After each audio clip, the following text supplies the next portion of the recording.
Friends, నా పేరు Raj Kumar Anjari, future life advisor. ఈరోజు మన ఫైనాన్షియల్ ప్లానింగ్లో వన్ ఆఫ్ ద కాన్సెప్ట్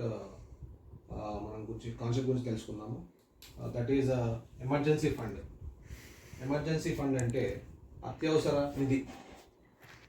అయితే ఎగ్జాంపుల్ తీసుకుందాము. శాలరీడ్ పర్సన్కి, ఓకే, ఆయనకి ఒక ఇన్కము 50,000 ఉందనుకుందాము నెలకి, పర్ మంత్. ఆయనకి ఒకవేళ ఎమర్జెన్సీ ఫండ్ అంటే ఏంటి, ఒకవేళ ఆయన 50,000 ఆయన శాలరీలో 20,000 రూపాయలు ఆయన ఇంట్లో ఖర్చులకి, హౌస్ హోల్డ్ ఎక్స్పెన్సెస్ ఉన్నాయనుకుందాం. 20,000 హౌస్ హోల్డ్ ఎక్స్పెన్సెస్ ఉన్నాయనుకుందాం.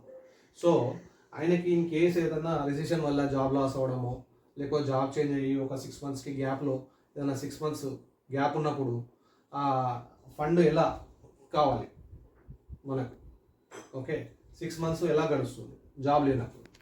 ఇంకొకటి, ఎమర్జెన్సీ ఫండ్ ఎప్పుడు అవసరం పడుతుంది, in case of medical emergency అన్నప్పుడు, ఇన్ కేసు అయినా హెల్త్ బాగాలేకనో ఏదైనా హాస్పిటల్ అడ్మిట్ అయినప్పుడు ఒక హాస్పిటల్ బిల్లు కట్టడానికి, లేదంటే ఏదైనా సర్జరీ కానీ దానికి కట్టడానికి డబ్బులు, దానికి కూడా ఈ ఎమర్జెన్సీ ఫండ్ అనేది ఉపయోగపడుతుంది.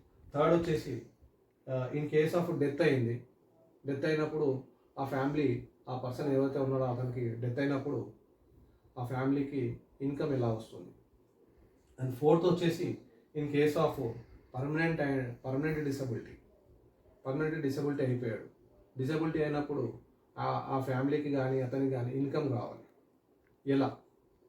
ఎలా క్రియేట్ చేసుకోవాలి అంటే, సపోజ్ ఇక్కడ ఎమర్జెన్సీ ఫండ్లో ఒక శాలరీడ్ పర్సన్ 50,000 ఇన్కమ్ అనుకున్నాము. 20,000 అయిన మంత్లీ హౌస్ హోల్డ్ ఖర్చులకి ఆయనకు ఉంది.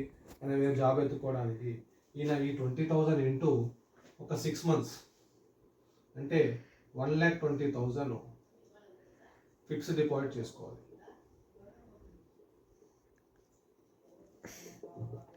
Okay, in case of medical emergency ఉంది ఆయనకు. మెడికల్ ఎమర్జెన్సీ ఉన్నప్పుడు హాస్పిటల్లో అడ్మిట్ అయినప్పుడు హెల్త్ ఇన్సూరెన్స్ ఇక్కడ ఒక 10 lakhs నుంచి 10 lakhs to 1 crore వరకు డిపెండ్ అపాన్ ద ఇన్కమ్.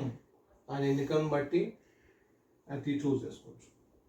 ఇక్కడ ఇన్ కేస్ ఆఫ్ డెత్ అయినప్పుడు ఆ ఫ్యామిలీకి ఆయన ఏదైతే శాలరీ సంపాదిస్తున్నాడో, అంటే ఒక 50,000 రూపీస్ ఆయన శాలరీ ఇన్కమ్ ఉంది, ఇన్ కేసు ఆయన లేనప్పుడు వాళ్ళ ఫ్యామిలీకి సేఫ్, అంటే ఎమర్జెన్సీ ఫండ్గా వాళ్ళ ఫ్యామిలీ లైవ్లీహుడ్ నడవడానికి ఇక్కడ టర్మ్ ఇన్సూరెన్స్ అనేది యూస్ఫుల్ అవుతుంది.